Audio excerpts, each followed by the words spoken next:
Good morning. कसे आहे सगळे? एकदा एक गावात किराणा दुकान असतं. तो एका गावातल्या शेतकऱ्याकडनं गाई म्हशी असतात त्याच्याकडे ते 1 किलो लोणी घेत असतो रोज. एक दिवस त्याच्या डोक्यात येतं की आपण हा लोणी देतो 1 किलो, पण आपण मोजलं नाही खूप दिवसात. म्हणून तो त्याने दिलेलं लोणी एकदा मोजतो, तर ते 900 ग्रॅमच भरतं.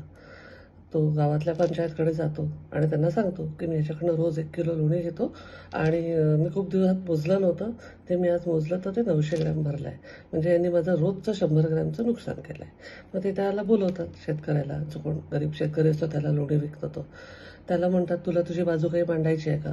तो म्हणतो, हे पहा मी गरीब शेतकरी आहे, माझ्याकडे काही वजन करायला चांगलं वजन नाही आहे. मी रोज याच्याकडनं 1 किलो गहू घेऊन जात असतो माझ्यासाठी.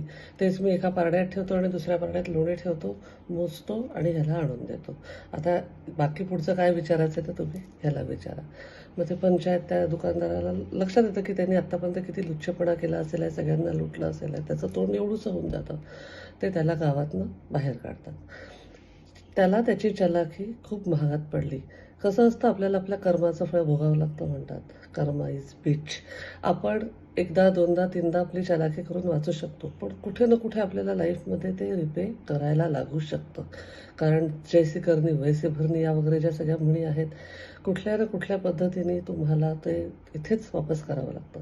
त्याच्यामुळे छान वागायचं सगळ्यांशी, काही कोणाचं आपल्याकडनं नुकसान होणार नाही ना याची काळजी घ्यायची. सगळ्यांना जपायचं, स्वतःच्या कर्मांना पण जपायचं. Stay bless. I love you all.